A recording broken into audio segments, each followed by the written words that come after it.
Top 5 extensions for VSCode. Welcome back guys, today I'm going to show you a top 5 must-have extensions for maximum productivity when working with VSCode. These are my personal favorites that have seriously improved my workflow. Let's dive in. Number 5. Console Ninja.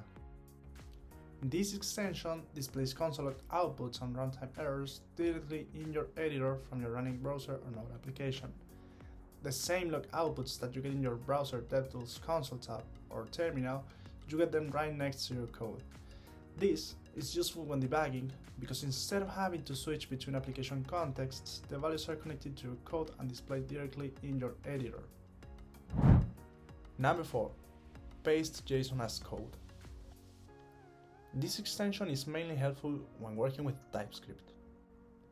It allows you to quickly convert JSON data into TypeScript interfaces, types or classes, saving time and reducing manual work.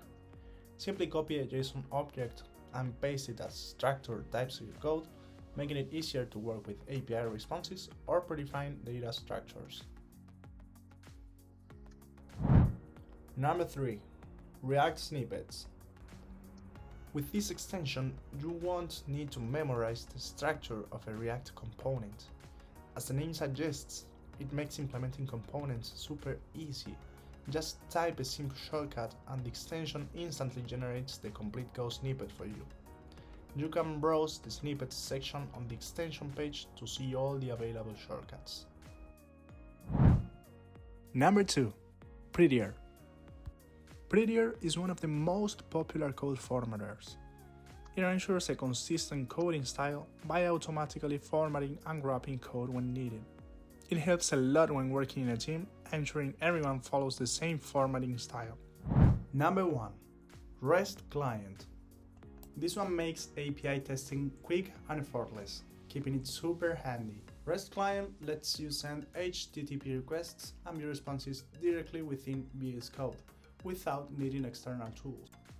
You can include a request body, query parameters, authorization headers, and more. And guys, that's it for my top 5 must-have VSCode extensions. I hope you found these tools as helpful as I have in boosting your productivity. If you've got any other VSCode extensions that you can't live without, drop them in the comments. I'd love to hear your suggestions. And don't forget to like, subscribe, and hit the bell icon for more content like this. Catch you in the next video, guys.